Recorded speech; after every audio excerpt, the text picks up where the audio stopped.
Syrian jihadis are attacking the Druze, and other jihadis are attacking the Jews. If all this jihad is giving you the blues, just remember that finally the jihadis will lose. Till then, we must labor with patience and care, because the jihadis could strike anywhere. Try to write a poem like that. I challenge everyone watching. And if you do, I will acknowledge you as a prophet, but I just don't think it can be done. We are here for This Week in Jihad, and David Wood is with us. David, do you think there was any jihad? I'm guessing yes. I'm seeing the video didn't auto start. Let's see.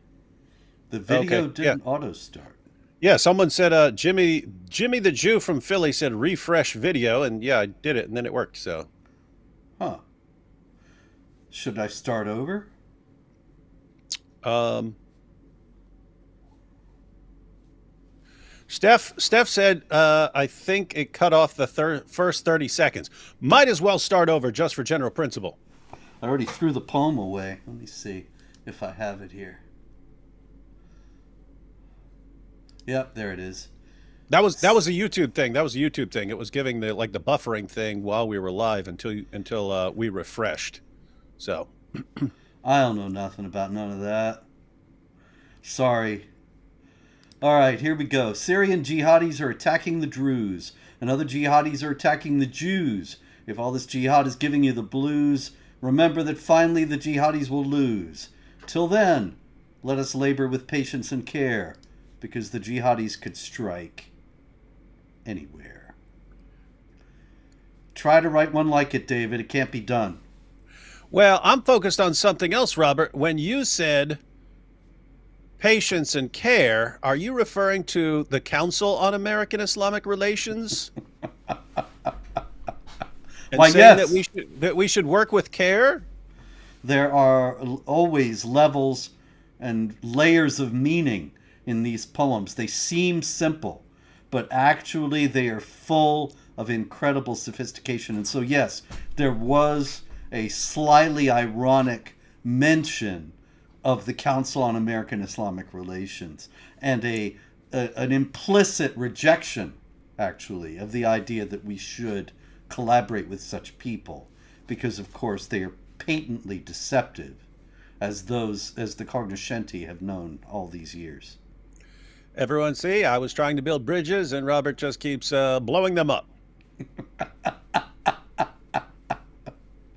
Right, we got a lot of blowing things up this week. Of course, the big story everybody knows is that there is an ongoing massacre of the Druze, and they are in southeastern Syria. They are not Muslims.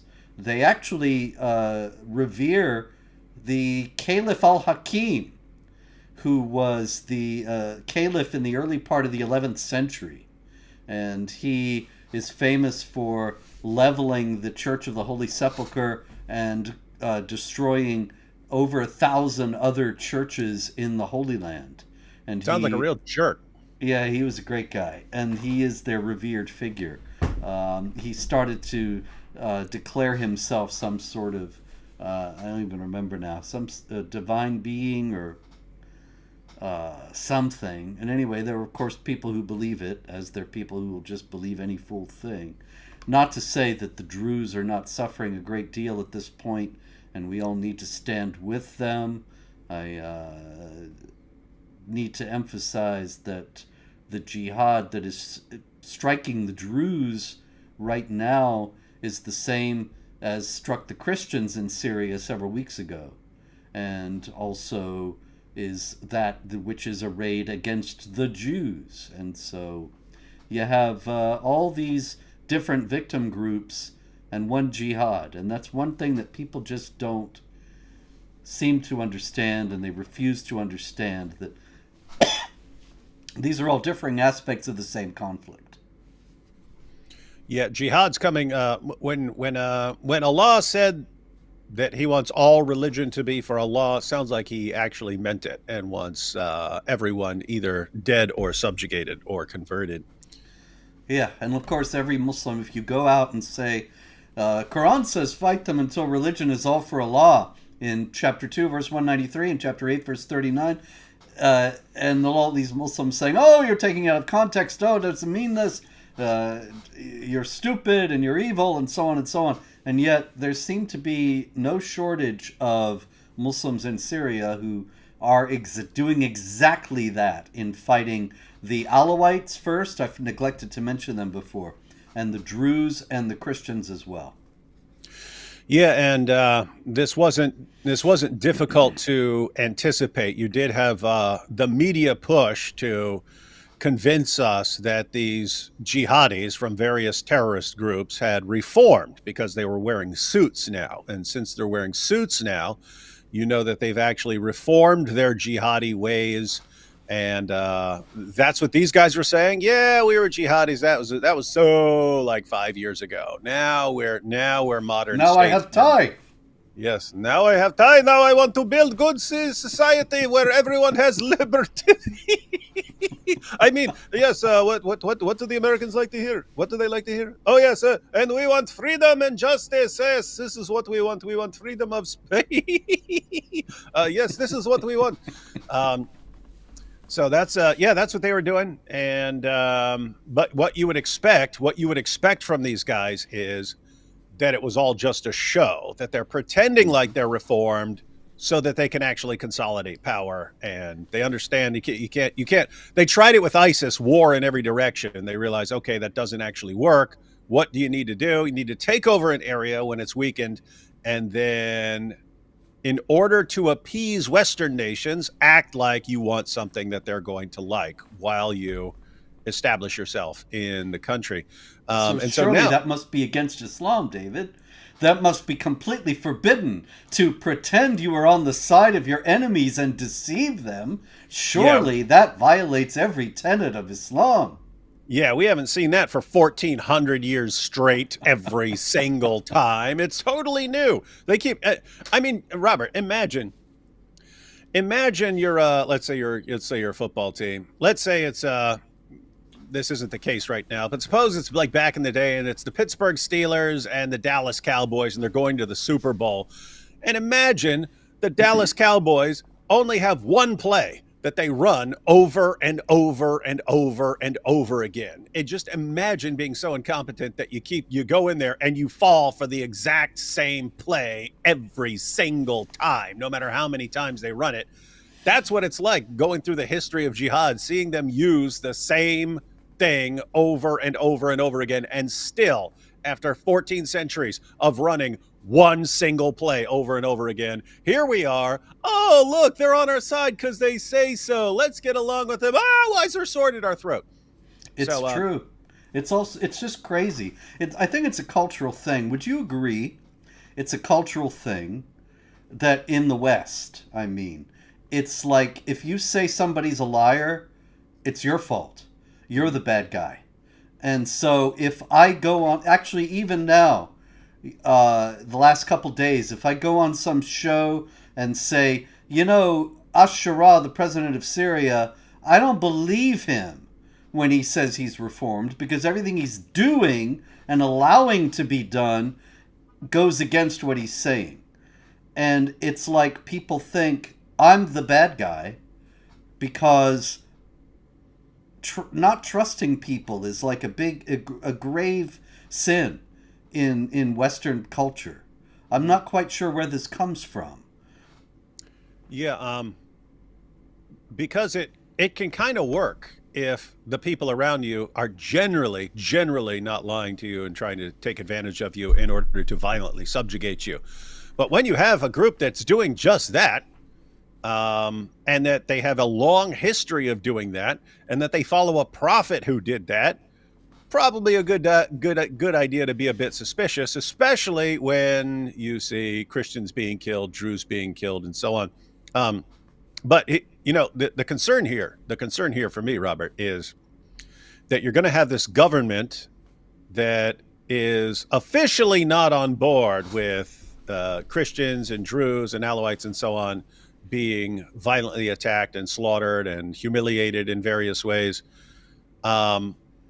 but that you're going to just have these jihadis roaming free to do all this stuff. And the question is whether they're complicit in this, or whether the government's complicit in the attacks, or they just can't control them. Either way, it's bad. But it looks like a copy of Nigeria, right? It's going to be Oh the yeah. same exact dynamic as in Nigeria, where the government says, "Oh, we're not with these jihadis," but sadly, we can't do anything to stop them when they're running around killing Christians left and right, and helping us take over all of Nigeria. That sort of situation where you can't tell what the government is, if the government's actually with them, or if the government is actually against them but just doesn't want to be on their bad side, and so they don't stop them. Because either way, it doesn't really matter. You've got tons of jihadis killing non-Muslims with impunity. And more than killing, you mentioned humiliating. And I saw a video earlier today of a guy. They say, what are you? He says, a Druze. And he starts slapping his face and pulling his mustache hairs out. And there were the forced shavings of the beards of some of the Druze leaders.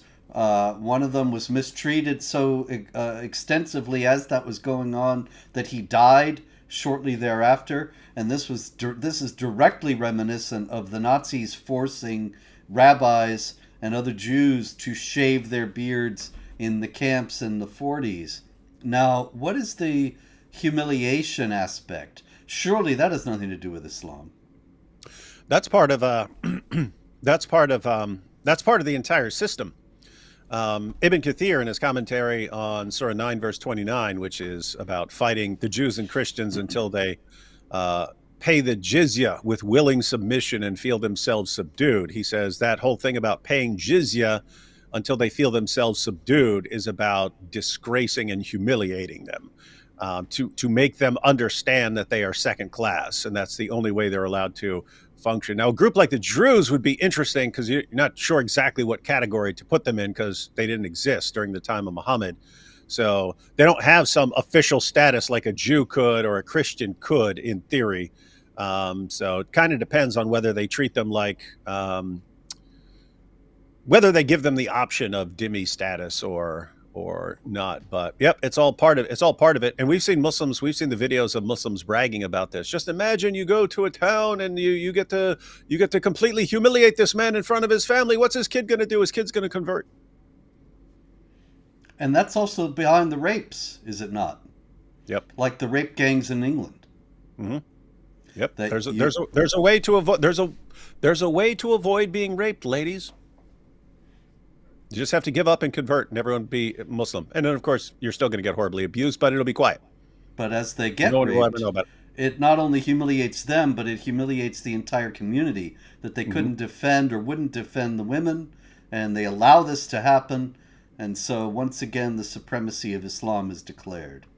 Yeah, and that's from the perspective of the Muslims. That's like, that's encouraging to them, right? Because they felt really weak. They lost their caliphate. They felt weak. They look around. All these other nations are more powerful, but man, we are gang raping the crap out of your daughter. So it looks like Allah is still on our side, and that He's just going to conquer you in a different way from the way we conquered you in the past.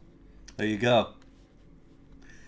All right. Meanwhile, lots of other stories going on, David. Also out of Syria, I thought this one was interesting.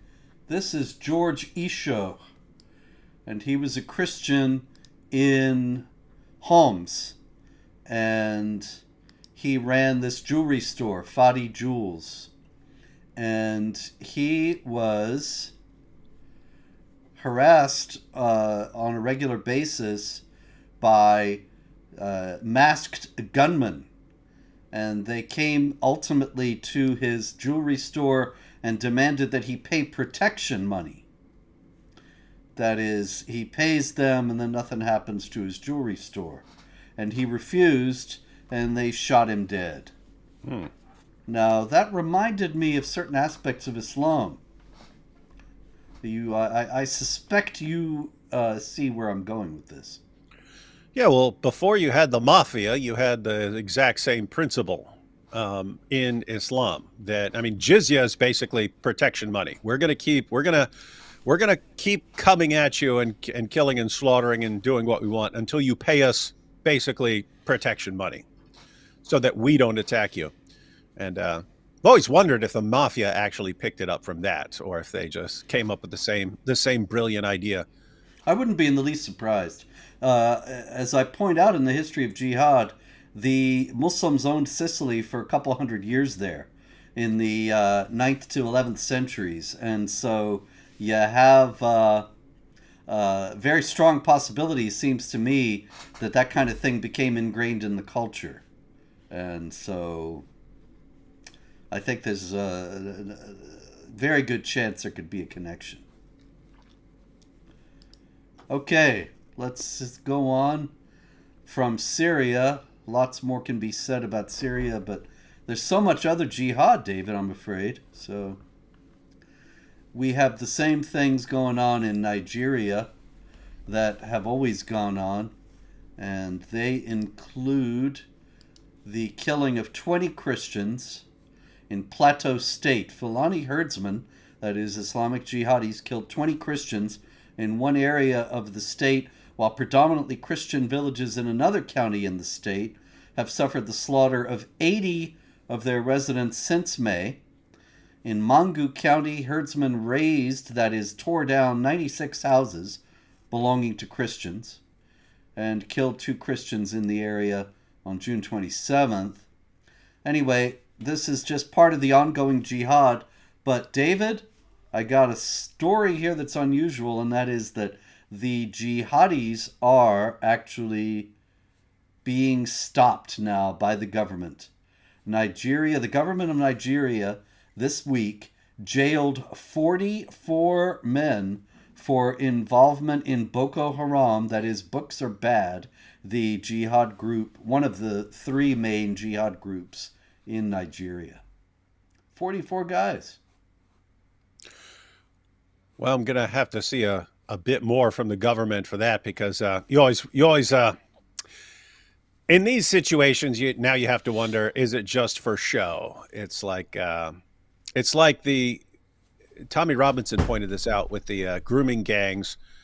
He pointed out, hey, when you see them arrest 5 people and put 5 people on trial, guess what? There were hundreds of these guys involved in that town.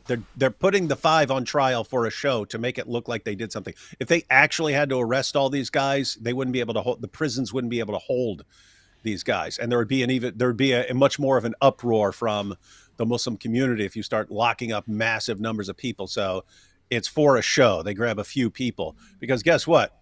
There's a lot more jihadis in Boko Haram than 44 people. If 44 people, I wouldn't worry about them, Robert. I wouldn't be concerned at all about them. So anyway, I guess it's better than nothing, because what we've seen from the government of Nigeria has been nothing. But I hope this is the start. I hope this is the start of something better, and not just a show to pretend like they're doing something. Unfortunately, it's even worse. You may recall a story I believe that we spoke about, but may not have in the past, that in Nigeria, a lot of Boko Haram jihadis were put through a de-radicalization program. Those always work. Oh, yeah. 100% success rate. And once they were, it actually is a 100% rate, but it's a 100% non-success rate. In any case, these guys. Hey, I just wanted to point out on that note, I've seen a better success rate of people who leave Islam in prison. That seems more effective. People who conclude that Islam is false in prison. That seems more successful to me than I've ever seen from the de-radicalization program. So anyway, my point is, wouldn't it be a much better idea? You got people in prison, you've got a captive audience, literally a captive audience. Convince them that every reason they were given for becoming Muslims or remaining Muslims is complete nonsense. And then even if they don't leave Islam, you will have given them enough doubts about their religion that they don't want to go out and die for it. Seems like it would be much better, much more effective than, oh, Don't you know Islam is peaceful? It says right here, if anyone kills a man, it's as if he's killed all mankind. Like all these jihadis going to, oh, yeah, we missed that one. Yeah. Don't know how we ever missed that one when we're slaughtering people in the name of Allah and raping all these little girls. Anyway, sorry about that. Yep. Well, there was another point in there, but I've lost it now. Yeah, What was it? I interrupted you when I thought about we were making fun of the de-radicalization programs. So we were Oh, talking about a lot Nigeria. of them Yeah. go back in they join the military. Oh A yeah. lot of these Boko Haram de-radicalized jihadis have gone into the Nigerian military. So I think that's all the more reason why we see so little action about the jihadis in the Nigerian government, that there's active support for the jihadis. They didn't go into the military because the military is against the jihadis, but rather because the military leaders are sympathetic. And so they thought, here's a way these guys can look reformed and keep doing what they're doing. During an evening worship service on Monday, July 7th, suspected Islamic extremists, this is Morning Star News, gunned down a Baptist pastor and another worshiper and kidnapped a woman in Katsina State, northwest Nigeria. Gunmen with Fulani accents stormed Bege Bege Baptist Church in Yaribori Village, Kafir County. That one's going to have to change its name. Although actually Kafiristan still exists in Afghanistan, a place where Kafirs used to live, but they all were I would forcibly change converted. the name of the United States to Kafiristan or something like that. And say, yeah, move here. What? Well, they'll take it over. They'll just be like the Kafiristan in Afghanistan. They I take it not over, and then the name just not the becomes way I'm going to ironic. run it. Not the way I'm going to run it, Robert. Everyone Yeah. has to sign. Everyone's ID card, driver's license, all that stuff identifies them as a kafir. When you're president for life of Kafiristan. Hmm. And I am going to send in the Marines. They are going to take over the Kaaba, not permanently, just take it over long enough to get the black stone. And every day I'm going to give my presidential address. I'm going to be holding the black stone, and I'm going to say, well, what's left of it. Yeah. I'm going to be holding pieces of the black stone and say, okay, guys, if you go this entire day without a terrorist attack, this black stone will be safe. But if anyone launches a terrorist attack, it's going back in this bucket of pig guts, and that'll be on you. That'll be on you. And then after every terrorist attack, see what this group did? That's why the black stone is now in this bucket of pig intestines. That's on them. That's on them. That's how I would roll. Got my vote. When you run for president for life of Kafiristan. I will be firm yet fair. Actually, in the place where there is a real Kafiristan, that we got a couple of news items. In Afghanistan, the Taliban has enforced the rule, of course, that women have to wear niqab or burqa in public. That is, they have to cover their faces in public. Now, the Quran in chapter 24, verse 31 only says, draw their veils over their bosoms. So it doesn't actually say you got to cover your face. But how much a woman has to cover is always based upon whatever a man's tempted by. And if a man is tempted by her face, then it's got to be covered. So Afghanistan is requiring the face covering, and they are now administering electric shocks to women who do not go out with their face covered in Afghanistan. You know, that's weird because I wouldn't mind administering some electric shocks to some guys during my de-radicalization program. The D-Wood de-radicalization program. There will be electric shocks, ladies and gentlemen, but they will come out de-radicalized. So, yeah, one woman had been beaten and detained for being improperly dressed, even though she was wearing full-length clothing. Improper hijab was the charge because apparently her face wasn't covered. So, Anyway, that's Afghanistan. And meanwhile, I thought this was kind of wild. What was the picture name? Hang on. Okay. So, meanwhile, they want tourists to go to Afghanistan. Yeah, I saw that. That actually made me want to go to Afghanistan, Robert. I'm not going to lie. I actually thought at least they're being funny, and so they got a sense of humor. The only time I ever saw these guys with a sense of humor is when that BBC reporter chick or CNN or whoever she was said, "And will women be able to have leadership positions here?" And the guys all started cracking up and told them to turn off the camera. Yep. But I was like, whoa, these are Taliban jihadis, and they're actually laughing. These guys got a sense of humor. So then when I saw this commercial, I was like, hey, these guys, it's cool. They're desperate for money, and so they want some tourist revenue. They understand that is one of the last places anyone on the planet would ever want to go. And so they're realizing they need to change their they need to change the way people view them. And so they're gonna be friendly now. And I'm just thinking, well, it would be kind of safe, because if you get this first batch of tourists over there and a D Wood shows up and they chop my head off, well, it's not going to go well for the future of tourism there. So they'd have to actually give me a free pass. So this would be a good time to go to Afghanistan. Yeah, we can do it, Robert. Let's go. Okay. I'm gonna buy a ticket as soon as the show's over. You, me, and AP. Okay. Kabul. He Islamicized me in Kabul. That would be legend. Huge. That would be legendary. Yep.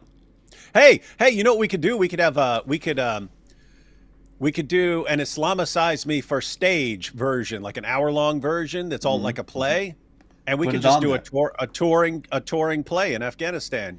Islamicize Me. Yeah, Islamicize Me the play. That'd be cracking up laughing. We'll do it in Kafiristan. Darn right.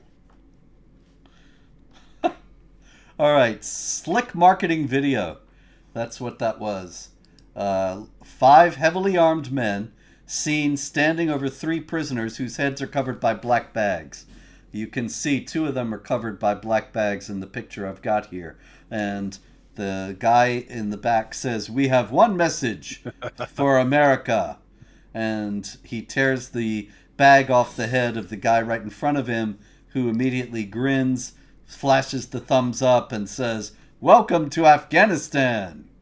That's what I mean, guys. That was like a creepy, weird sense of humor that I actually like. It was done just like those old... That's what's crazy. They did it just like the old school terrorist videos where they're about to chop some dude's head off in front of everyone. It's like, "We have this message for the United States of America and you Western nations." The guy's got a bag over his head, pulls it off, and "Come to Afghanistan!" And it's a tourism promotion video. I'm like, okay.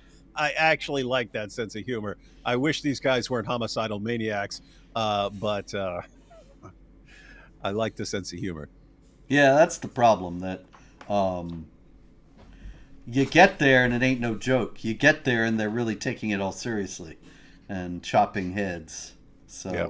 And we especially want you young women and your daughters to come here for tourism. Oh, yeah. And you find husband. I know man. He has many goats. He has many goats. He makes love to many goats, and he can provide for you with all his goats. Awesome place. Yep. Awesome. All right. Where should we go, David? You want a little stupid infidels? A little bit of stupid infidels might be in order. Hey, Robert. I actually think it is kind of funny that. What's that? So you've got Afghanistan, right? You've got this huge country. You could be farming that country. You could be doing all kinds of things. But it turns out being a terrorist for years doesn't actually train you well to run a country. And so now what are they doing? They're basically begging Western nations for help in any way. Just please, we will make Afghanistan a great tourist destination just to get some sort of incoming money. It's just they always end up depending on Western nations. Always. It's weird. Did you see a few years back they actually made the niches where the Bamiyan Buddhas were, that they blew up And now there are these big empty spaces in the mountain where the Buddhas were carved, and they actually charge admission and sell tickets to go see the empty niches. And don't you think there would be more people taking a pilgrimage there and spending money? There'd be more tourists coming to see this stuff if they hadn't blown them up? Well, sure, except this is a big source of Muslim tourism now. Because the Quran says in chapter 3, verse 137, and also repeated some other places, travel through the land and see the destiny of those who disbelieved. And the ruins, in other words, are a sign of the judgment of Allah. And so the empty spaces where the Buddhas used to be show Allah's victory over the Kafirs. And thus, it's a big Muslim tourist attraction. And you can come to Afghanistan and go pee-pee on this old place and film yourself going pee-pee to degrade this. It's a great place. Yeah, gotta love Afghanistan. Oh, yeah. So we have, over in the UK, meanwhile, Mohammed Hanif Khan. There he is. Now, David, this is kind of a math problem. Back in 2011, that guy on the screen, Mohammed Hanif Khan, he was sentenced for raping a young boy. He is, by the way, an imam, a Muslim cleric. Well, they all are. And yes. And he was sentenced to 16 years in prison. 2011. Got that? Yep. And just last week, he was sentenced to 13 years in prison for repeatedly raping a young boy while working as a teacher at a mosque in Bradford, England. And Judge Smith said that you could have told us about the fact that you were in prison before for raping a little boy, but you chose not to do so. And I am satisfied that you do continue to present a risk of committing such offenses. So, in 2011, he gets 16 years for child rape, and in 2025, he gets 13 years for another child rape. But shouldn't he still have been in prison? Well, yeah, it's, they have this ongoing problem that they keep needing to release people to make room for all the people who criticize Islam on Facebook. So they need to keep letting the child molesters and jihadis out of prison to make room for all the people who say, "Hey, we're concerned about all the jihadis and child molesters." So they have to keep clearing out the prisons, and so they let these guys back out. But it is weird that the government just had no idea that this guy might be doing the same thing again, and had no idea that he had done it before. If only there were a way to, keep a record of someone and what he's done, so that you make sure he's not in a position to do it again. Also, David, I got to ask you, because a lot of people will say, well, rape, it's a terrible thing, but there are people who are rapists of all cultures and all backgrounds. So you're just a racist, bigoted Islamophobe for mentioning this on a jihad show. But is there something particularly Islamic in regard to this? Well, yeah. So you have, of course, in Islam that even prepubescent girls are viewed as sexual partners and so on. You have the idea that you can rape people for various reasons and so on, such as being captives and such. You have these weird things about the boys of paradise and so on, but regardless of the origin, it just became a thing in Islam that it's very common for men to rape young boys, and you're not viewed as gay before he gets a beard. Up until once he gets a beard, if you keep having sex with him, then you're regarded as gay, and that would be bad. But yep, as long as it's a young boy, you're good to go. Might that have anything to do with some of the texts in the Hadith and Sirah literature? Surely not. I don't know, David. I don't know. It sounds Islamophobic to me. It is. The Southport attack was a year ago.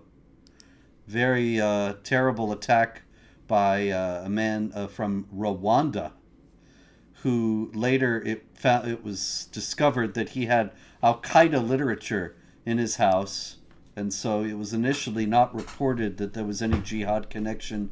But the guy, apparently he could be a convert to Islam, a jihadi. There were lots of protests after the murders of these little girls last year, and the British government came into under a lot of criticism for not stopping the mass migration of Muslims, including jihadis and others, and they ruthlessly cracked down on the Britons who were protesting, not on the jihadis or on other criminal migrants. And so this year they added insult to injury, telling the public not to lay memorials for the anniversary of those attacks. And it reminds me of actually when I was actually banned from Britain, I was going to lay a wreath. Pamela Geller and I were going to lay a wreath at the memorial for Lee Rigby, who was killed by an Islamic jihadi on a street in London. And the jihadi then went over holding the bloody cleaver in his hands and started to quote the Quran and explain to somebody who was filming, for some reason, the Quranic justification for what he had done. Yeah, he stands there and gives a lecture. Yes. Gives a lecture on why this guy behind me has been almost beheaded. Kind of amazing, really, because these things, he explained it all. That same guy, incidentally, when he was sentenced by the judge said, and you got to study Islam. You don't know anything about your beautiful, peaceful religion.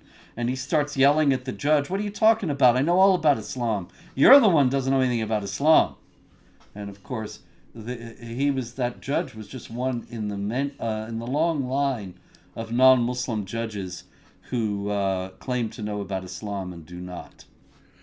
Yeah, I've always found that like the weirdest thing. Islam is the one topic where the less you know about it, the more of an expert you think you are. It's like every politician who's never opened a Quran ever in his life, he's just heard it from the people who came before him that it's wonderful and it's religion of peace. He will think he is an expert. Any journalist who's never studied the Muslim sources at all will all in an instant not hesitate to correct you, who spent decades studying Islam and its history and written piles and piles of books. They will instantly consider themselves experts who can correct you. And even, as we've seen, experts who can correct jihadis. Yes. And you guys don't know your religion. I know your religion. How do you know our religion? I know your religion because I keep hearing about how peaceful it is all my life. I keep being told this. But I mean, just imagine, I'm trying to think of another subject where the less you know, the more of an expert you think you are. Like, it wouldn't work in anything else. I mean, like, you wouldn't say, I know nothing about math, therefore I'm an expert mathematician and I can go to MIT and correct this guy who's spent his entire life as doing math, and he's a math professor. I know more than you. Ha ha, you dumb idiot. I'll correct you on math. It would make zero sense. But in Islam, yes, the more you study, the less of an expert you are, and the less you study, the more of an expert you are. It's just it's amazing. Really, it's all about whether you toe the line or not. If you, like Karen Armstrong was a nun. She didn't study Islam. She didn't have a degree in Islam. And they all fell all over themselves, the leftist intelligentsia as well as Islamic apologists, saying Karen Armstrong was this great expert on Islam. But anybody else who might have exactly the same credentials, who does not say the things that they once said, then that person doesn't know anything about Islam.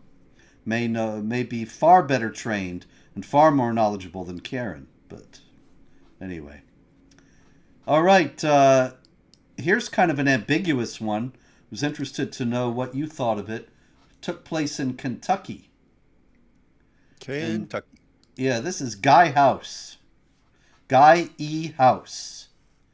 And he is in Lexington, Kentucky. He was in Lexington, Kentucky. He went into a church, Richmond Road Baptist Church in Lexington, last Sunday, started shooting, killed 2 people, seriously wounded 2 others.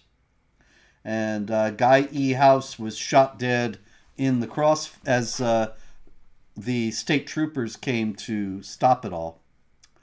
And there is a picture from his Facebook page, and you can see that he's wearing a kufi and a keffiyeh. And I went to his Facebook page myself, found 8 or 10 other pictures just like that, without him giving the finger. And also lots of pictures where he's not wearing this garb. No reference whatsoever that I saw anyway to Islam, to conversion, nothing like that. Rumors that he converted in prison. He did just get out of prison not long ago, and prisons are indeed hotbeds of jihad recruitment. But no, if he did convert Not in while prison, I'm there, Robert. if he did convert in prison, there's no indication of it on his Facebook page, which I also thought it was odd that I was also perusing his Facebook page a few days ago with no trouble. They didn't take it down. Usually they take these things down right away. Somebody does a shooting and all their social media vanishes. But this guy's, they kept up. I don't know what that's all about. But I wondered, did you have any Are you opinion wondering on if Are you wondering, like, if they had gone to the page and it was Allahu Akbar, I slaughter them in the name of Allah, then it would have been taken down really quickly. Yeah, that But did cross my mind. Yeah. since there's none of that, it's let everyone come over here. It's just like when there's a terrorist attack and it's like some mental white dude or something like this. They say, and this is a mental white dude, you see, and it's like they say that 5 seconds after the attack. Whereas if it's a jihadi screaming Allahu Akbar with his manifesto and why he wanted to kill the unbelievers in the name of Allah, it takes like 3 weeks to get the info before the info is released and before the name's released. Yeah. Well, I do think that may have something to do with it. I mean, he does have a lot of pictures like this. And, you know, the Palestinian scarf is one thing. That's kind of fashionable nowadays.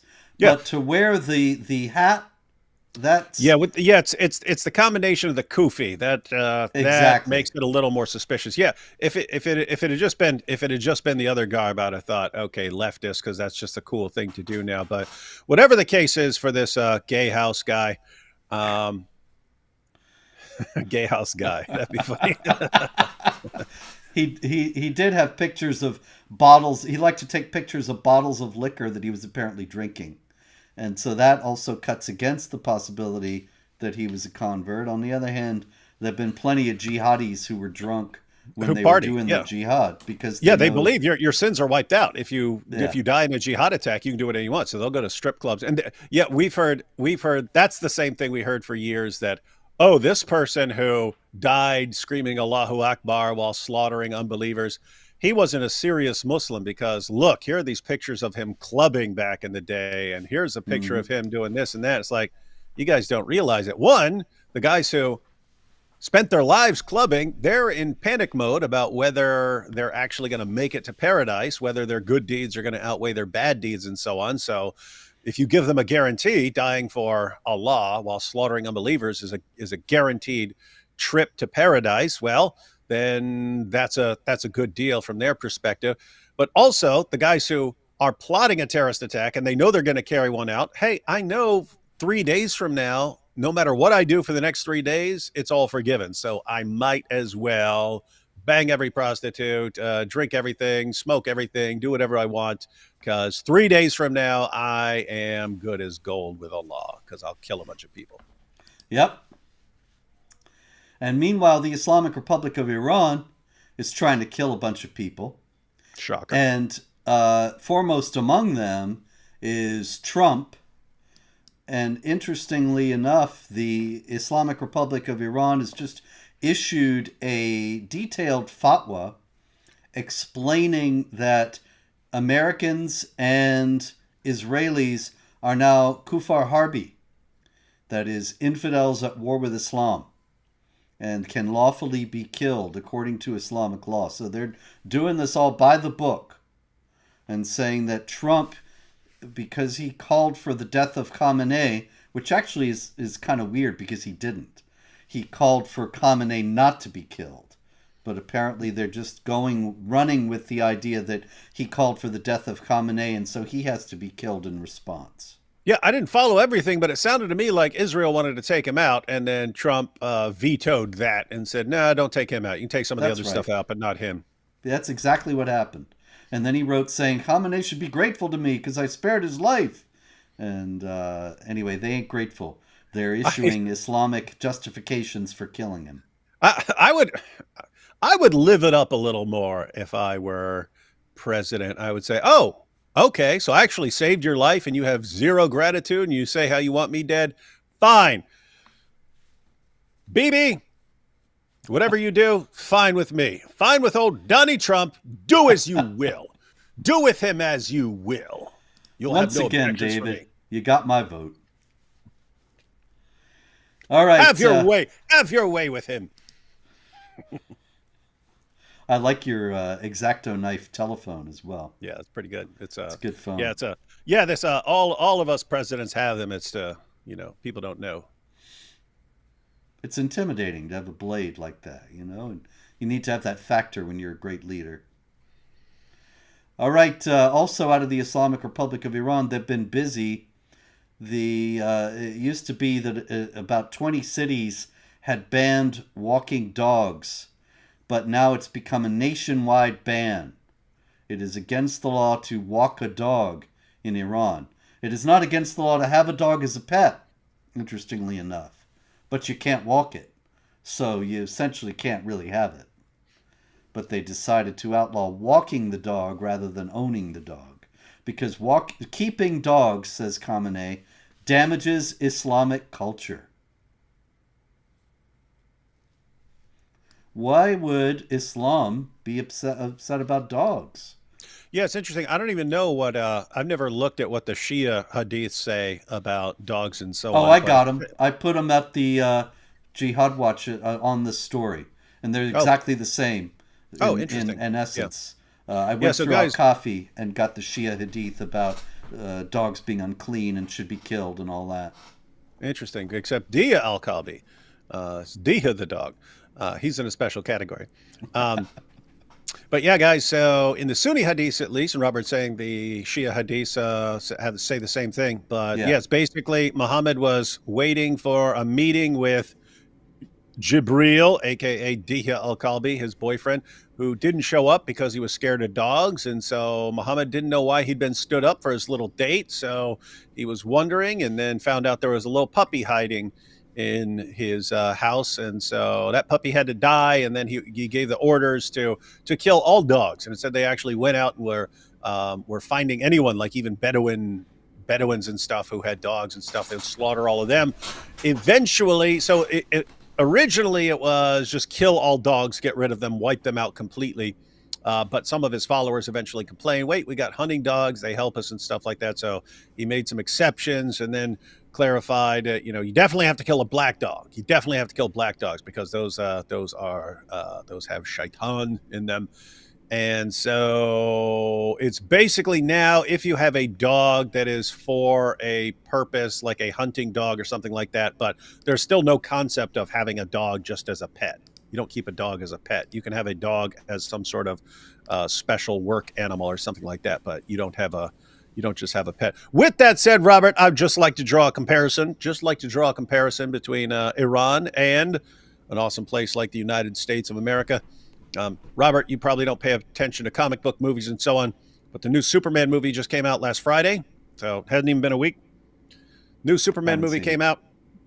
And in this one, they never put his dog in there. In the comics, Superman has a dog, Krypto. He appears occasionally, but it's known that he has this super dog. The dog is also from Krypton and has superpowers. Other than that, it's just a normal dumb dog, but it has superpowers. So anyway, they put Krypto in the movie. Spoiler alert, everyone. If you haven't seen it, you're about to. Krypto saves the day in like 10 different ways during the movie. But right after, just with the weekend of that movie coming out, dog adoptions soared 500% here in the United States. So Hmm. if any of you in Iran have to get rid of your dogs to avoid them being massacred by the Ayatollah, send them over here. People are adopting them like crazy. Yep. Just Because for we're better than your Ayatollah. You ever we trust anyone who just hates dogs in general and says they have to die? Well, there you go. And here's Muhammad in Shia Hadith. It is detestable for a Muslim to allow a dog to live in his house. Whoever keeps a dog every day, one kirat is reduced from the good deeds of his owner. There's nothing good in dogs except hunting dogs or that which guards cattle. Oh, you're right. Then that is exactly what you find in the Sunni Hadith. So this is one of Yep, those instances where they say exactly the same thing. indeed. So that's one thing they're doing in Iran. Also, they just were embarrassed by the Israelis and the Americans when the Israelis and Americans destroyed their nuclear program, or at least set it severely back. And now we have the reason. Did you see this, David? Let's see. Abdullah Ganji, who is the former editor of a newspaper that was connected to the Islamic Revolutionary Guards Corps, he said, after the recent war, a few sheets of paper were found on the streets of Tehran containing talismans with Jewish symbols. In the first year of the Gaza war, news also leaked out about Netanyahu meeting with occult specialists. A few years ago, the Supreme Leader stated that hostile countries and Western and Hebrew intelligence services use occult sciences and jinn for espionage. So that's why they won. It was the jinn. Hey, I remember that. That used to be in Dearborn. Yep. Might still be there for all I know. Nice. I got a picture of myself in front of that sign somewhere, but with giving the thumbs up. But yeah, I mean, it must be encouraging. It must be encouraging if you're Israel and your enemies have to attribute your victories to the supernatural. Mm-hmm. Like, hey, we helped out. We had Hezbollah's back, and the Jews blew all their testicles off. They must be working with jinn. Must be it. Hey, they somehow figured out where all of our leaders and everyone having to do with our nuclear program is, and blew them all up. They must be consulting demons. No, they're just way, way, way smarter than you guys who are products of 40 generations of first cousin marriage. There you go. All right, usual run of stuff. Let's see here.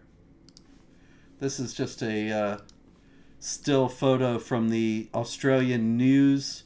Stabbing outside shopping center. Man yelling Allahu Akbar in moments after the attack. And you see the caption for what he's saying. He's repeating it. So yet another stabbing of random people in Australia. In Germany, a man stabbed his wife in the back. In Bavaria, Danon G, who is from Yemen, stabbed the mother of his 6 children to death because she wanted a divorce. And she had already contacted the police regarding her husband's violence ever since she arrived in Germany. What is that all about? Well, obviously sad situation, and you do have situations where a parent loses their mind and just kills everyone. That sort of thing happens, but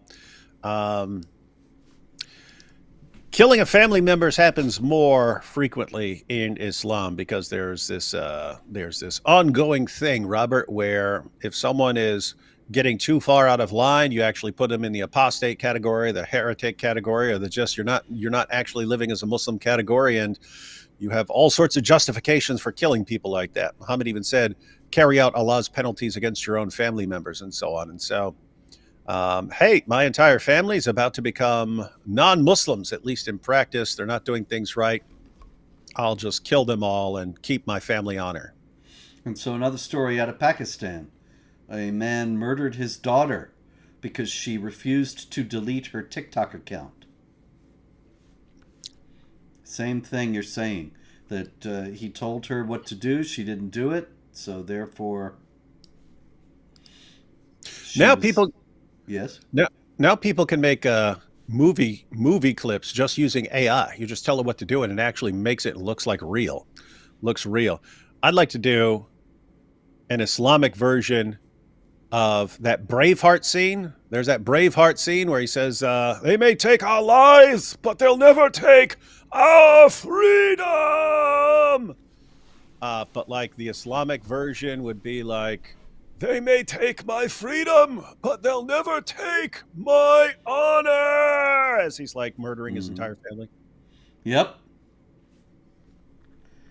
I should have put this one with the Jews sending jinn to defeat the Iranians.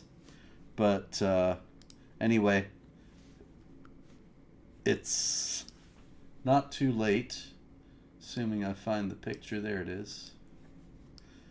This is a TV host in Egypt, and his name is Mohammed Musa.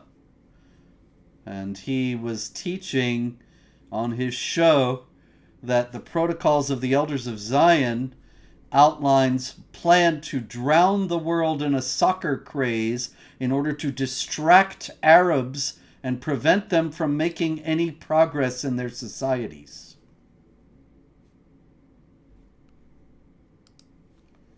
So you see, Muslim countries are backward and economically bereft because they're all playing soccer because the Jews made them. Got a point. Isn't it just, I mean, isn't it just amazing? Like, the Jews, not just in Islam, but in general, just become like the scapegoat for anything like that sucks. And you just, the Jews are doing that. Oh, why is this happening? The Jews. But it's just like, it's dialed up in Islam.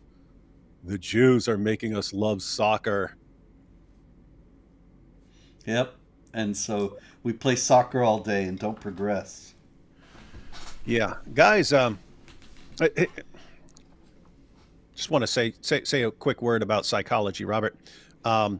There's a concept called locus of control in psychology. And it's sort of like, what it means is like what you personally view as the primary cause of why you're in whatever situation you're in life. And it's usually just internal or external. Meaning, do you view yourself as the primary cause of your situation in life? In other words, if you're successful, are you the primary cause? If things suck, are you the primary cause of that? Or do you view the primary cause of your situation in life as external? It's other things that are causing you to be that way. It turns out it's psychologically healthier to have an internal locus of control, because it means if you view yourself as if you've got a problem, you're the cause. That means you can focus. You have the ability to change that. If you believe that other factors are causing you to be in some sucky situation, you feel helpless and so on. And so people think that it would be healthier to view other people as the cause of whatever situation you're in, because, well, then you don't feel guilty. It's not my fault. It's not my fault. But no, it turns out you actually stagnate because you think you're helpless. You're helpless pawns of other people.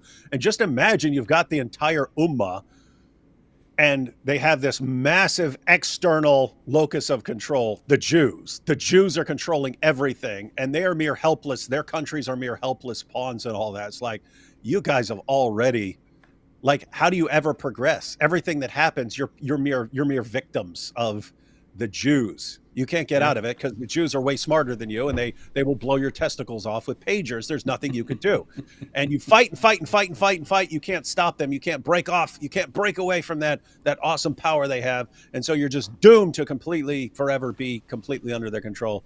It's pathetic, Robert. It's pathetic. Unless you kill them all. That's right. That's what you're trying to do. It's the only way we can stop loving soccer so much and stop wasting so much time looking at dumb soccer is if we kill all the Jews. That's why Allah wanted us to kill all the Jews. What? This is so stupid and dysfunctional. Yes. That could be the name of this show. Stupid and dysfunctional Islamic, This Islamic week culture. in Stupid and Dysfunctional. All right, super chat time. And so we have our old friend Abu Bakr al-Pafdadi. What would be our advice to the U.S. government, Trump administration, regarding Syrian jihadi government persecution of the Druze, rather? I think we talked about this last week, that the idea that Trump had of bringing Ashara, the president of Syria, around and making him some sort of partner is crazy. It's foredoomed. The Syrian regime has now attacked the three main minorities, religious minorities in Syria: the Christians, the Alawites, the Druze. The Trump administration should be being very tough on them with economic sanctions and military encirclement, and none of that is happening. You have to say Trump is good at issuing threats and stuff like that, but I would I would say, guys, we've given you a chance that you did not deserve. You are literal freaking terrorists. And you said you were reforming and you weren't going to be terrorists. And we gave you the benefit of the doubt. And you right now are breaking that trust. Just want you to know, the path forward is up to you. If you want us to regard you as no longer terrorists, you need to show that you are no longer terrorists, and you need to crush whoever is going around killing or humiliating people and so on. And if you don't, we just have to conclude that you are officially a terrorist regime, and that all that was for show. And we're going to treat you very, very differently based on that. Precisely. And we will give, and since Israel has taken it upon themselves to protect the Druze, even in Syria, just so you know, I am writing a blank check for as many rockets and so on as Israel needs to protect the Druze. So if you want to keep that up, see where it leads. Okay, Kurt Henneman says, are Muslims allowed to have non-Muslim friends? No, that's explicitly forbidden in the Quran. Obviously some Muslims will, because not everybody goes by what the book says, but that's what the book says, 551. I quote the Quran when told, I have a Muslim friend. Well, yeah, there you go. Yeah, and there is an exception, of course, Surah 3, verse 28, where if it's to deceive them into thinking that you like them because you're outnumbered by them, then you're allowed to be friends. With all of that said, there are plenty of Muslims who have Christian friends and Jewish friends and so on. They're just not following their religion very seriously. Precisely again. Okay, ABPD says, I heard reports that Houston Airport has a new prayer room fitted for Islamic prayer, segregated rooms, and ablution stations. What's up with Texas? They just think they're being diverse. Texas officials, like officials everywhere else, have no clue. Right? What do you think, David? Yeah, I have to say I don't really care if an airport wants to have rooms for everything. Here's a lactation room. Here's a prayer room for Muslims. Here's a prayer room for this or that. I don't really care. I was in University of Michigan in Ann Arbor years and years ago. Debated Mustafa Akyol, the big liar, moderate Muslim, and you're gonna have to be more specific, Robert. Yeah. The big liar is like every Dawa guy out there. What was that other guy's name? He's kind of dropped off the map. Oh, Shadid Lewis. Remember him? Oh, yeah, Shadid, yeah. Yeah, and anyway... I was there. You were there. And they had an ablution station in the men's room. And I thought, well, this is a public university. They ought to have holy water for the Catholics or something, you know? But anyway, they only had Islamic stuff at taxpayer expense. All right, ABPD. Your response to Apostate Prophet's appearance at TPUSA conference was great. Is this a sign that anti-jihad is going mainstream? Hope so. What do you think? We certainly hope so. And it's kind of difficult because conservatives, Republicans, and so on, they don't want to alienate Muslims and Muslim voters. In other words, they would like Muslims to share their same ideas, and it's hard to do if you're like blasting away at Islam constantly. So it's difficult, but at the same time, you have to deal with jihad. So you have to, and so that's always been the creepy thing about Islam. It's that the violent ones will use the nice ones to silence you, right? They kind of work together like yin and yang, even regardless of their intention. It doesn't matter what their intentions can be as pure as the driven snow. That's what they actually function as in practice. In other words, right?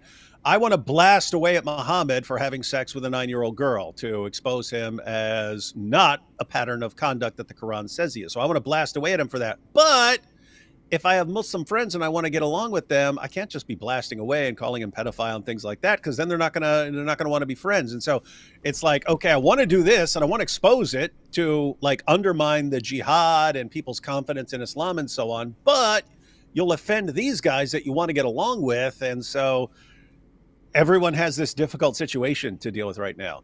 An entire political parties. We want to get along with these guys, but we have to stop these guys. And so I think I would actually like some massive statement and agreement that everyone is on the same page. And it would just be along the lines of something like this. Hey, all you peaceful Muslims who say Islam is wonderful and peaceful and shouldn't be criticized. Either you deal with these jihadis and stop them and convince them that they're wrong, or we're going to deal with them. But the way we would deal with them would be telling them that their religion is false and exposing them. That's how we don't believe in their religion. We believe their religion is the source of this problem. So you guys believe in the religion. You don't think the religion is bad. Okay, fine. You convince them not to keep killing us, not to be banging little girls, not to be doing all these things. You convince them of that. But if you can't, then we're going to deal with it. And here's how we're going to deal with it. So just understand, when we're blasting your prophet, calling him a pedophile, all these things, that's geared towards dealing with these guys, which you can't do. So don't get too mad at us. We can actually get along. We can hang out. Just understand we're dealing with a problem that you can't deal with. So, and if you don't want to be friends with us because of that, fine. Bye. That's how I'd be. This is actually a controversy been going on a long time on the right. Way back in 2007, when I debated Dinesh D'Souza at CPAC, it was a big issue, and the idea that we had to tone it down and court moderate Muslims, that has won the day, but the moderate Muslims haven't done a thing to stop their co-religionists from blowing stuff up, so maybe it needs revisiting. All right, John Wilson says, "Oh, people of the chat, may I recommend that you purchase Robert Spencer's books? Thanks, John. I have 3 sitting on my desk right now, and they're excellent reading. Appreciate that." And we have ABPD. On another note, are you following your baseball team, the A's, even though they are no longer based in Oakland? What are your thoughts? No, I don't follow baseball anymore. When it went woke with COVID, I kind of thought, why am I wasting my time on this? And also, I didn't think they should move out of Oakland. I liked that ballpark, actually. I'm the only guy who liked it, but in any case, I will never be there again. Yes, Yes, one sir. second, Robert. One second, Yeah. Robert. So you just read a second ago. You read from John Wilson. He said, "Oh, people of the chat, may I recommend that you all purchase Robert Spencer's books? I have Yeah. 3 sitting on my desk right now, and they're excellent reading." People actually can comment on super chats. And Kane Corso Mom, if you're still watching this, because this was several minutes ago.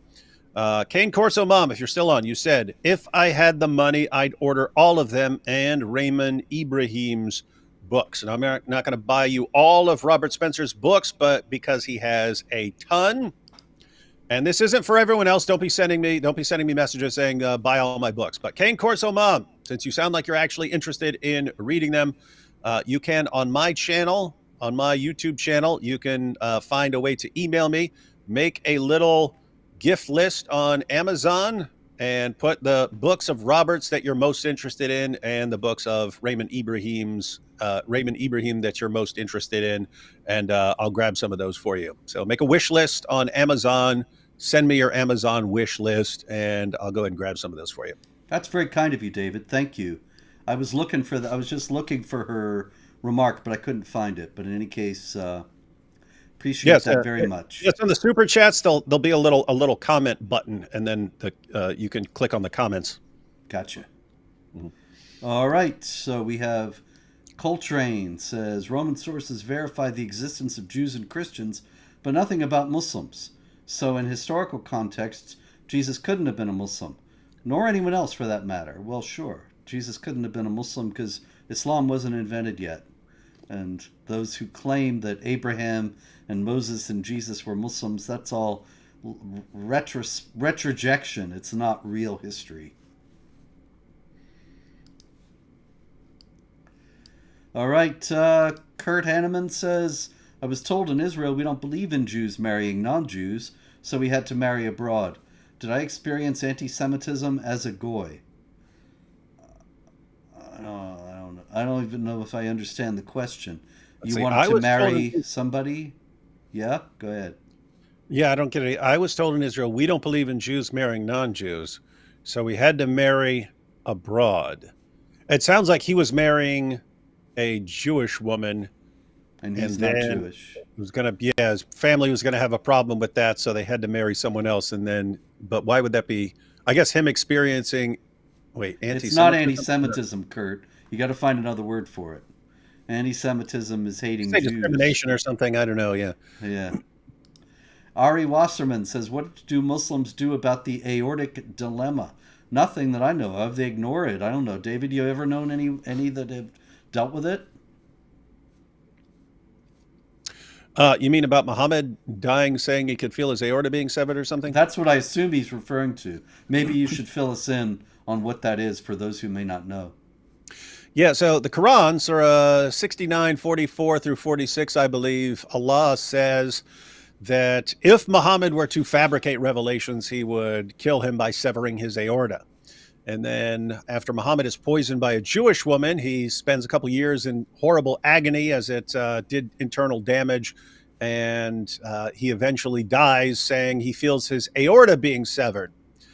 And so the main response I see is that it uses two different words for aorta. The Quranic, they both refer to the same thing. They both refer to the aorta because you can, even in English, people call it the life artery and some people call it the aorta and so on. But you can use different words. And so they say, it's different words, but it's the same thing, but it uses different words. So it's not talking about the same thing. And it's like, that's really, really weak. That would be like me saying, if I'm a false prophet, I will drown in a pool of water.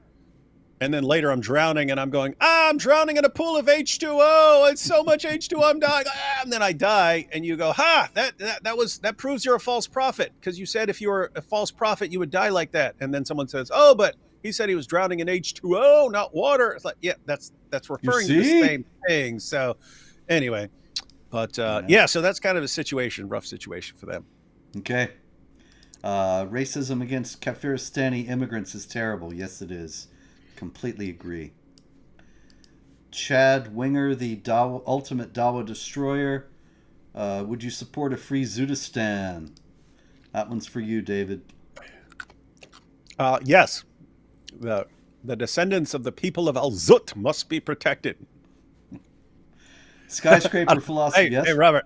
I don't know if I think I told you and so on, but Raymond Ibrahim put it out there, and I've been hearing about it for years, but I never actually made a video about it. But then I decided to make a video about it, about the people of Al-Zut. Mm-hmm. But I get all these comments from Indian dudes who are like, "I'm so proud of my ancestors for doing that to him." And it's pretty funny. So, oh my goodness. Oh boy. All right, skyscraper philosopher. I'm a Zionist enemy of Islam and fan of both of you, but I disagree with you here. Atrocities committed by both sides. Most of Syrian Druze actually oppose the Druze leader fighting, creating more enemies. Well, there are atrocities committed by everyone at various times. There is no, as the scriptures tell us, there's no one who's without sin, and no group that is without sin. But we are talking about jihad here, and so we speak about victims of jihad. That is not to say, this is a common misunderstanding that people have. If your group is a victim of jihad, and I speak about it, it does not mean that I endorse everything that group does. Nor does it mean that that group is sinless. A group can be very nasty to other groups and do all sorts of terrible things, but if it's a victim of jihad, I will still talk about it here. Yeah, like you even have minority Muslim groups who are attacked by other Muslim groups. We'll report on that, and we'll say, hey, look, they're waging jihad against you. It does not mean we agree with the group that's being attacked, or that we're condoning everything they've ever done, or it's just jihad is jihad. David, that's an excellent point, because actually I've covered for years the persecution of the Ahmadiyya, who are nasty people. I've never met one that came even remotely close to their love for all, hatred for none slogan. I know you have, but every one of them that I've met is some of the personally unpleasant people that I've ever encountered. And yet I will always speak about the Ahmadiyya and their persecution. And it's the same. And then, I speak about Hindus, and people say, oh, the Hindus did these terrible things. How can you speak about Hindus? Same thing, folks. If they're victims of jihad, I speak about the jihad. I'm not endorsing anything else that any group does. And it just has nothing to do with the discussion, really. Okay. So if the Druze have done terrible things, I'm sorry to hear, but I still stand with the Druze against the Sunni jihadis. John Davis. RS, that's me. I'd like to arrange a debate between you and a Catholic answer apologist. Francis is right that Islam is a religion of peace. 500, you and the apologist. I'd call it a bargain, the best I ever had. John, I don't know. I did that a few years ago. You can hear the audio of the debate. It was with Monsignor Stuart Sweatland, I think his name was. Kind of an unusual name. I always call him Strickland, but I believe it was Sweatland.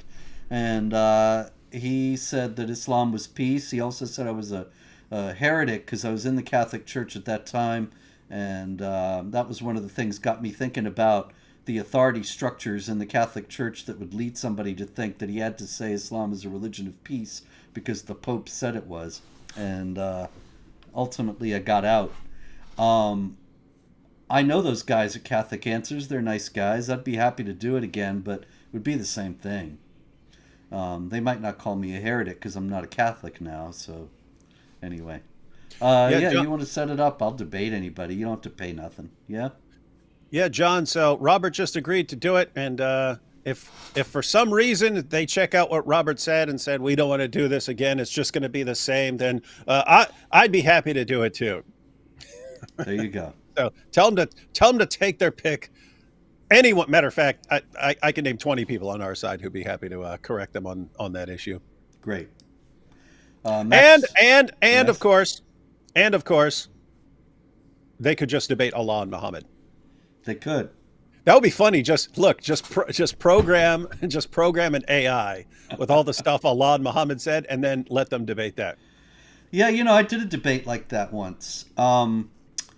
Shoot, I can't remember the guy's name, but it was one of those ABN debates 100 years ago.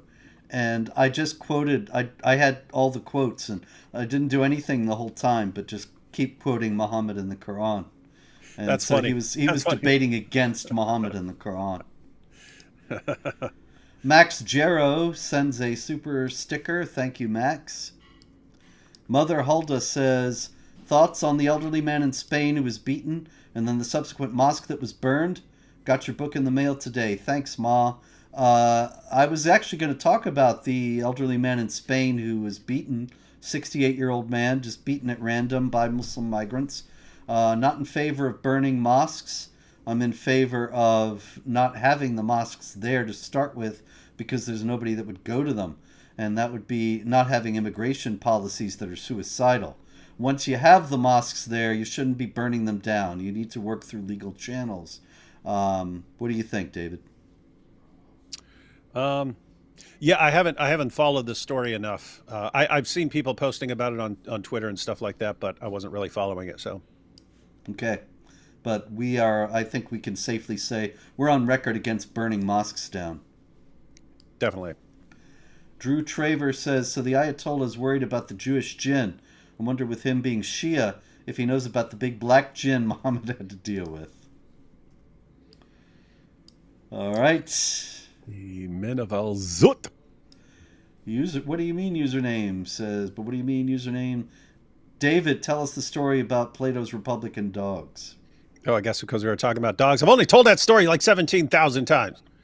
But very quickly, if you have the deadliest, most fearsome soldiers on the planet, how are you going to avoid those soldiers who have all the power eventually just taking over the city and subjugating everyone?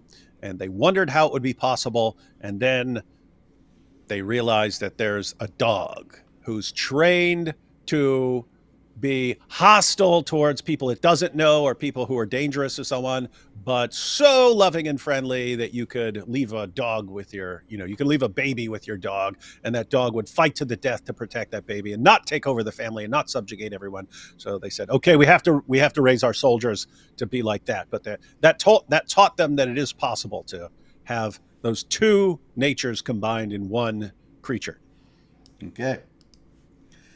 Sravan Kumar Nuna says, when Islamophobia, defined as irrational fear of Islam, is used for their defense, do you think we should coin a term like Islamophronia, which can mean rational, reasonable, and legitimate fear of Islam? You know, people have all sorts of words like that.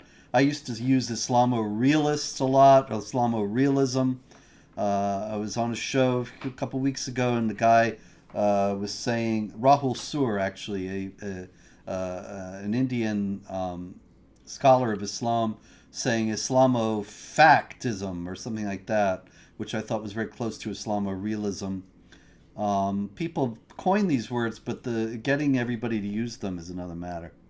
Yeah, that's the power of a word like Islamophobia. It's very catchy, very catchy. Yes. And then if everyone's criticizing Islam at some point over something, and you can just respond by that and use that to block any criticism of Islam, that spreads really quickly, whereas the alternatives that you put out might not be as catchy and don't spread as rapidly. So you got to give it to them. Hats off to them for coming up with a stupid word that, as it's been pointed out, is used to manipulate morons.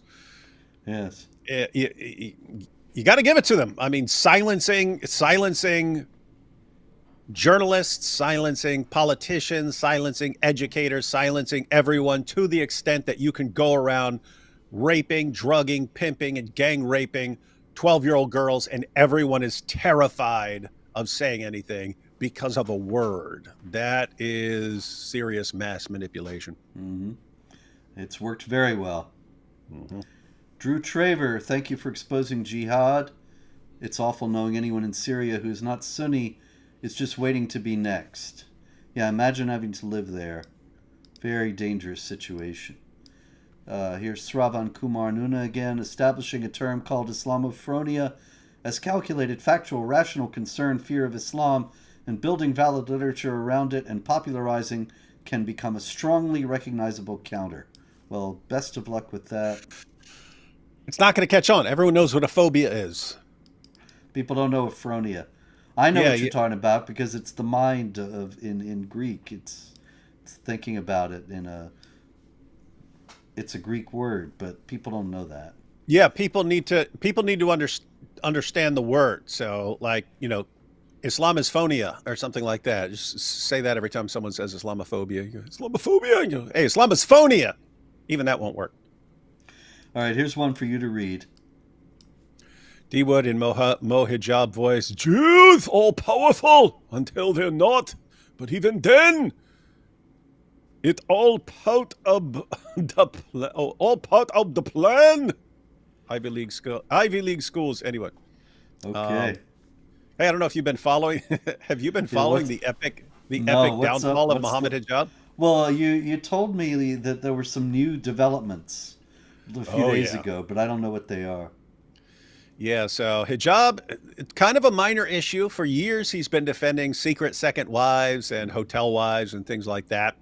Um, and so it was obvious he's doing this stuff behind the scenes. He even said in a discussion with Daniel Oh, Hakikachu, you he mean he's estimates. openly saying this is acceptable practice? Yeah, yeah. Oh, okay. Yeah, so he's been saying it's fine, and he estimated that 85% of da'is are have been in polygamous, marriages and stuff like this. So 85. he 85%. So, and keep in mind these are guys who are marrying multiple women that aren't recognized by the state and so on.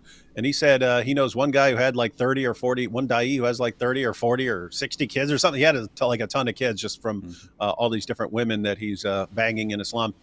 How does Um, he pay for all that? That's an awful lot well, of kids to support. yeah, I don't know how that guy does it. Might be a very popular da'i who gets lots of donations and so on. But Muhammad Hijab was interesting. Wasn't even paying for it. He would get a woman to marry him and then say, "I just want to keep you as a hotel wife and so on," Hmm. and not pay for anything for her. And so one of his victims eventually exposed him. So they agreed to marry. They agreed to marry and so on. She understood that she was going to be kept as a secret from his main legal wife, right? Because the main legal wife had found out about one of his secret marriages before, and she left him for like a year with the kids, and so he didn't want that to happen again. I swear by Allah, I won't do it. But it's like when Muhammad says, "I swear I will not have sex with Mary the Copt again," and then he has to go back and do it anyway. So anyway, he kept doing it, kept marrying these other women and so on.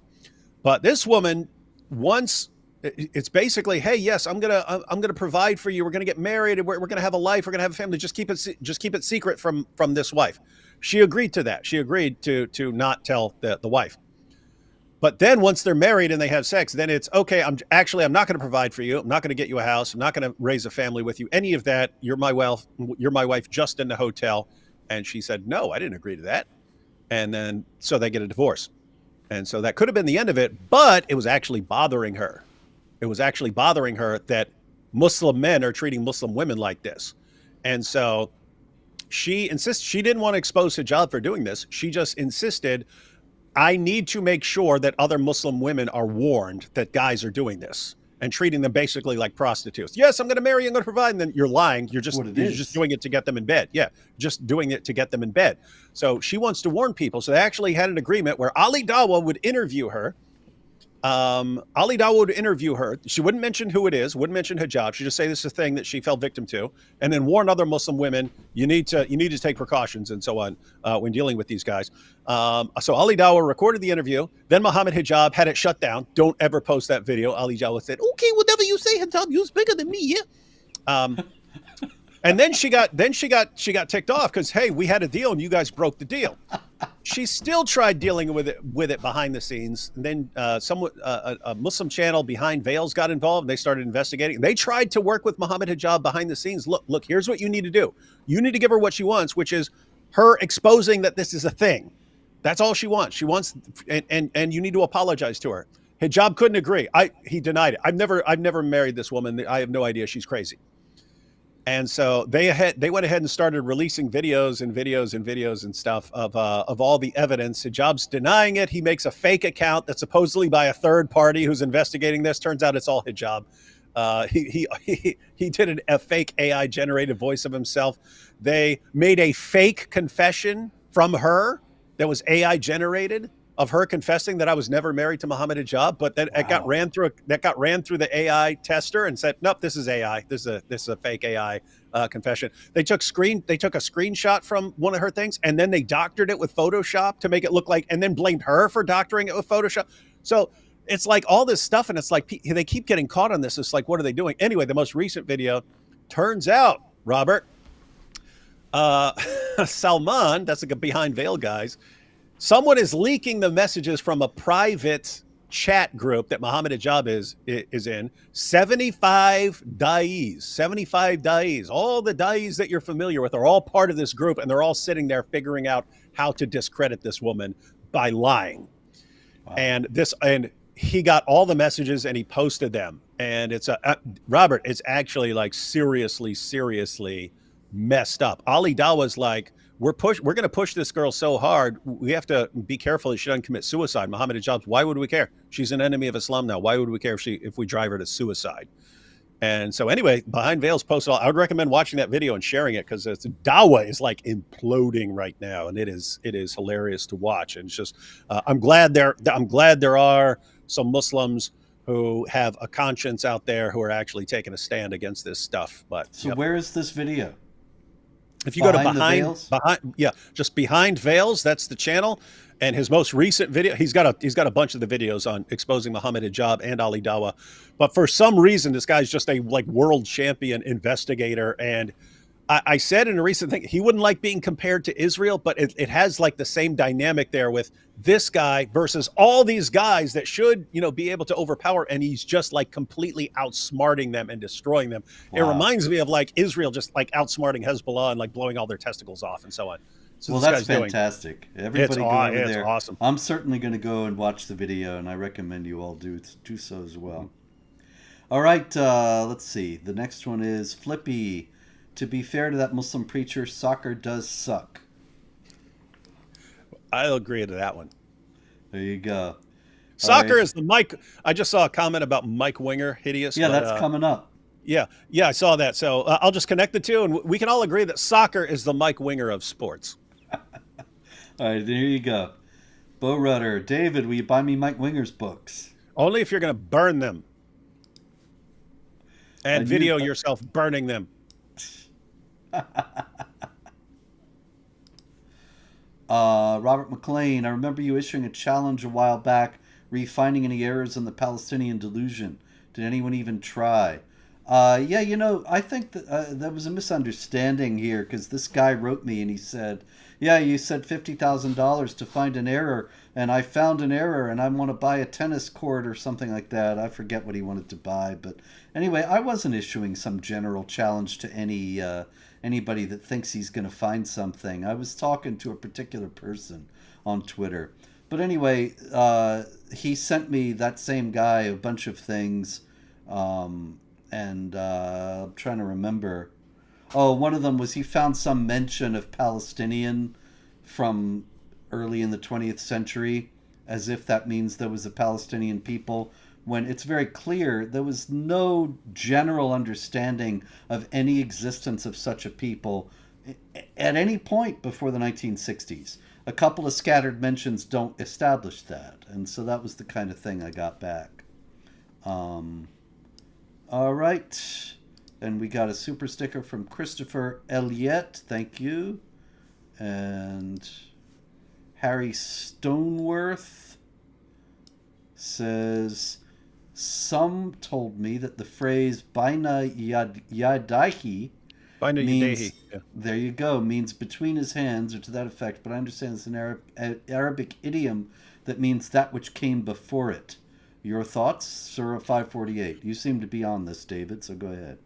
Yeah, Baina Yadehi literally means between the hands, right? So that's literally what it means. Baina, between Yadehi, hands, right? So that's what it literally means. But you have all these passages where the Quran refers to the previous scriptures between the hands, right?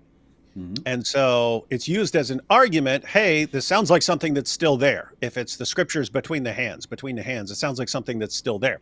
And then so the claim is that, well, this is an idiom, which is true. It's an idiom, but the idiom means something along the lines of that which lies before it. So you have to be careful with the word before there, because before can have different meanings, right? Yes. Like I could say, what were we doing before this show? That's temporal, right? But I can say, here I am standing before Robert, and that means now. The idiom implies strongly something that it's before it in that sense. It lies open before it. It's in front of it. It's in meaning it's still there. So when the Quran is talking about the previous scriptures being Baina Yadehi, even in the idiomatic sense, it means something that's still there. And that doesn't come from me. Yeah, that doesn't come from me. You can, Muhammad Assad, he's got his, I should have it around here somewhere. Muhammad Assad, he has a study Quran, and he's the one who points this out. He says, and he's a guy who believes that the Quran does not line up with the Torah and the Gospel, and so he believes they must have been corrupted to some extent.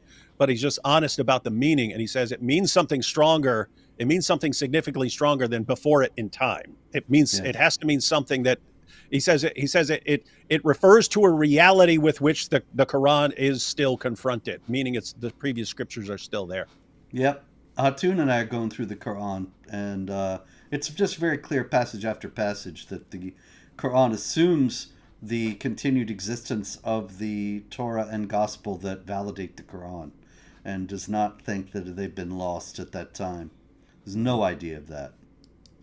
Not a Simich, God bless you, my good man. God bless you, not a Simich. And thank you to Princess Kitty. And last one, beam me up, Scotty. Muslim paid for by the state welfare, at least in the West. Muslims see this as part of jizya. Jesus wins in the end. God bless you guys. Well, that about sums it up. That's human history right there. Or at least recent human history in the West. All right, that's it. A lot of jihad going on. Next week, we will cover more, should it not stop. And until then, pray, hope, and don't worry.